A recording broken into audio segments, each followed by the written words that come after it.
পালনৰ কথা মার্কিন রাষ্ট্রপতি ডোনাল্ড ট্রাম্পে ভারতের উপরত আরোপ করা সেই শুল্ক নীতিক লৈ এতিয়া আমেরিকাত সমালোচনার জোয়ার দিনক দিনে বৃদ্ধি পোৱা পৰিলক্ষিত হৈছে অতি চোকা ভাষাৰে ৰাষ্ট্ৰপতি ডোনাল্ড ট্ৰাম্পক সমালোচনা কৰি গৈছে মাৰ্কিন বিশেষজ্ঞসকলে ভাৰতৰ ওপৰত 50% শুল্ক আৰোপ কৰা ট্ৰাম্পৰ যি নতুন বাণিজ্য নীতি শুল্ক নীতি সেয়া আমেৰিকাৰ ইতিহাসৰ আটাইতকৈ ডাঙৰ মূৰ্খামি বুলি ইতিমধ্যে ট্ৰাম্পক সমালোচনাৰে থকা সৰকা কৰি আহিছে মাৰ্কিন বিশেষজ্ঞসকলে আৰু তাৰ মাজতে আন কেইবাগৰাকী মাৰ্কিন বিশেষজ্ঞই এইবাৰ ট্ৰাম্পক উভতি ধৰিছে যে ট্ৰাম্পৰ কোনো ধৰণৰ অৰ্থনীতিৰ জ্ঞান নাই অহংকাৰী ট্ৰাম্পৰ বাবেই এতিয়া আমেৰিকাই ভয়ংকৰ ভৱিষ্যতৰ দিশে গতি কৰিব লাগিব এনেদৰে ট্ৰাম্পক সমালোচনা কৰিছে কেইবাগৰাকীও মাৰ্কিন বিশেষজ্ঞই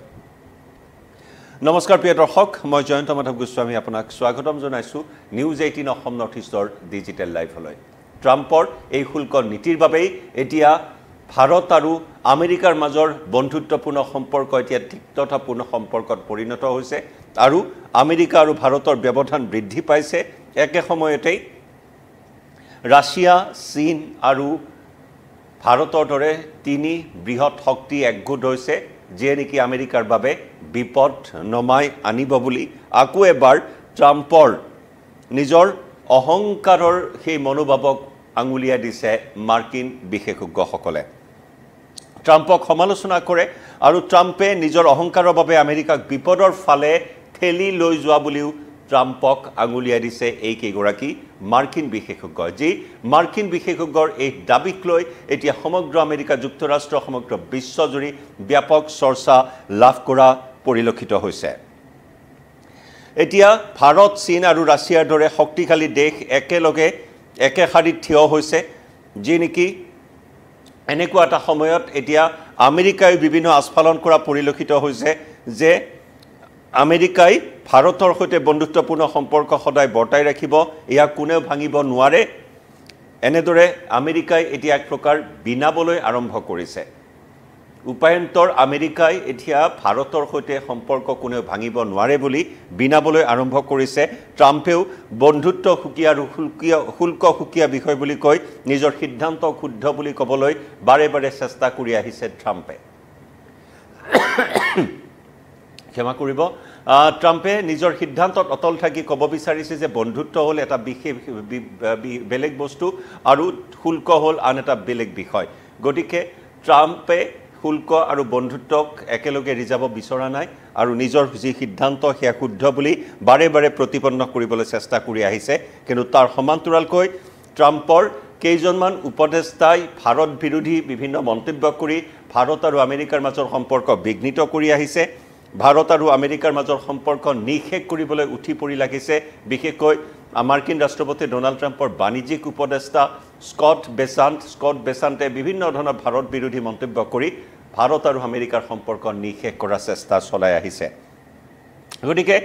আমেৰিকাৰ আগশাৰীৰ বিশেষজ্ঞ ট্ৰাম্পৰ এনে কাৰ্যক সমালোচনা কৰি আহিছে আৰু শেহতীয়াকৈ ভাৰতীয় মূলৰ এগৰাকী সাংসদ ৰো খান্না আৰু দুজন প্ৰাক্তন শীৰ্ষ মাৰ্কিন বিষয়াই ট্ৰাম্পক কঠোৰ সমালোচনা কৰিছে আৰু ট্ৰাম্পৰ নিজৰ অহং মনোভাৱৰ বাবে নিজৰ অহংকাৰিতাৰ বাবে এতিয়া আমেৰিকা বিপদৰ মুখলৈ গৈ আছে বুলি অভিযোগ উত্থাপন কৰে তেওঁলোকৰ মতে ৰাষ্ট্ৰপতি ট্ৰাম্পৰ অৰ্থনীতিৰ কোনো ধৰণৰ জ্ঞান নাই অৰ্থনীতিৰ জ্ঞান সম্পূৰ্ণ শূন্য মাৰ্কিন ৰাষ্ট্ৰপতি ডোনাল্ড ট্ৰাম্পৰ নিজৰ অহংকাৰৰ বাবে এনেদৰে বিভিন্ন দেশৰ ওপৰত শুল্ক আৰোপ কৰিছে আৰু ভাৰতৰ ওপৰত অতিৰিক্ত 50% শুল্ক আৰোপ কৰিছে ট্ৰাম্পৰ সেই অহংকাৰী মনোভাৱৰ বাবে আৰু অৰ্থনীতিৰ ওপৰত জ্ঞান নথকাৰ বাবে এনে ধৰণৰ এটা হঠকাৰী সিদ্ধান্ত গ্ৰহণ কৰিছে ট্ৰাম্পে বিশেষকৈ ভাৰতৰ দৰে এখন গুৰুত্বপূৰ্ণ দেশৰ ওপৰত সৰ্বাধিক শুল্ক লগাই ট্ৰাম্পে সম্পৰ্ক একেবাৰে নিষেধ কৰি পেলোৱা বুলিও তেওঁলোকে অভিযোগ কৰে ট্ৰাম্পৰ বিৰুদ্ধে আৰু ট্ৰাম্পৰ এই অহংভাৱৰ বাবে বিশ্বৰ দুই সৰ্ববৃহৎ গণতান্ত্ৰিক দেশৰ মাজৰ সম্পৰ্ক এতিয়া শেষ হৈ যাব বুলিও তেওঁলোকে আশংকা ব্যক্ত কৰিছে ৰো খান্না যিগৰাকী সাংসদ ৰো খান্না হ'ল ভাৰতীয় মূলৰ এইগৰাকী সাংসদ মাৰ্কিন ভাৰত কোকাছৰ উপাধ্যক্ষ আৰু ডেমোক্ৰেট দলৰ এগৰাকী সাংসদ আমেৰিকা আৰু ভাৰতৰ মাজৰ সম্পৰ্ক উন্নত কৰিবলৈ বিগত প্ৰায় ৩টা দশক ৩০ বছৰৰো অধিক সময় প্ৰয়োজন হৈছে উন্নত কেনেদৰে আমেৰিকা আৰু ভাৰতৰ মাজৰ সম্পৰ্ক বৰ্তাই ৰাখিব পাৰি তেনেকুৱা এটা দীঘলীয়া প্ৰচেষ্টা দশকজোৰা প্ৰচেষ্টাত সেই সম্পৰ্ক থন ধৰি উঠা এটা সম্পৰ্ক এনেদৰে থানবান কৰি পেলালে মাৰ্কিন ৰাষ্ট্ৰপতি ডনাল্ড ট্ৰাম্পৰ এটা সিদ্ধান্তই ট্ৰাম্পৰ নীতিৰ বাবে ভাৰত চীন আৰু ৰাছিয়া আজি কাষ চাপি যোৱা বুলিও ৰ' খান্নাই মন্তব্য কৰিছে তেওঁৰ মতে ভাৰতৰ প্ৰধানমন্ত্ৰী নৰেন্দ্ৰ মোদীয়ে ট্ৰাম্পৰ নাম শান্তিৰ নোবেল বঁটাৰ বাবে প্ৰস্তাৱ গ্ৰহণ কৰা বা মনোনীত কৰিবলৈ অস্বীকাৰ কৰাৰ বাবে ভাৰতৰ বিৰুদ্ধে প্ৰতিশোধমূলকভাৱে এই 50% শুল্ক আৰোপ কৰা হৈছে অত্যন্ত এটা গুৰুতৰ অভিযোগ এই মুহূৰ্তত উত্থাপন কৰিছে ৰ' খান্না নামৰ ডেমক্ৰেট দলৰ সাংসদগৰাকীয়ে যে ভাৰতৰ প্ৰধানমন্ত্ৰী নৰেন্দ্ৰ মোদীয়ে ট্ৰাম্পৰ নাম শান্তিৰ নোবেল বঁটাৰ বাবে মনোনীত নকৰাৰ বাবে ভাৰতৰ ওপৰত এনে ধৰণৰ প্ৰতিশোধমূলক শুল্ক আৰোপ কৰিছে মাৰ্কিন ৰাষ্ট্ৰপতি ডনাল্ড ট্ৰাম্পে যি সময়ত শান্তিৰ নোবেল বঁটাৰ বাবে লালায়িত হৈ আহিছে ট্ৰাম্প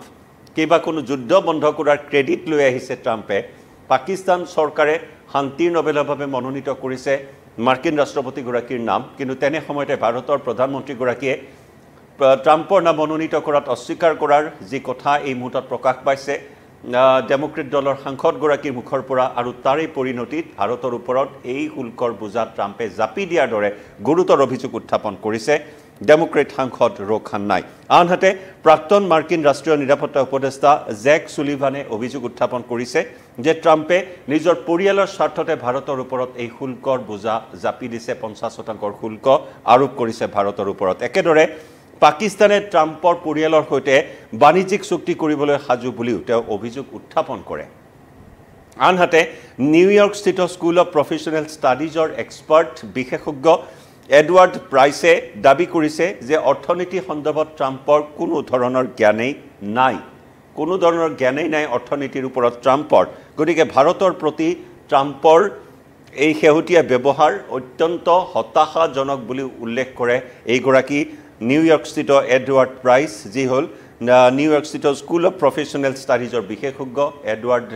প্ৰাইছে এনেদৰে ট্ৰাম্পৰ বিৰুদ্ধে সোচ্চাৰ হৈ পৰে সৰব হৈ পৰে আৰু যি নেকি ট্ৰাম্পৰ এই ব্যৱহাৰে ভাৰতৰ মাজৰ সম্পৰ্ক বিঘ্নিত কৰিলে আৰু ট্ৰাম্পৰ এই ব্যৱহাৰ অত্যন্ত হতাশাজনক বুলি তেওঁ মন্তব্য কৰিছে মুঠৰ ওপৰত এতিয়া সমালোচনাৰ জোৱাৰ তীব্ৰতৰ হৈ পৰিছে সাংহাই কোঅপাৰেটিভ সন্মিলন শীৰ্ষ সন্মিলনত মোদী পুটিন আৰু চি জিনপিং একেশাৰীত থিয় হোৱা বিষয়টোৱে আমেৰিকাৰ বাবে অনাগত সময়ত অশনি সংকেত কঢ়িয়াই আনিব সেই কথা বাৰে বাৰে মাৰ্কিন বিশেষজ্ঞসকলে আঙুলিয়াই দিছে ট্ৰাম্পক আৰু ট্ৰাম্পৰ এই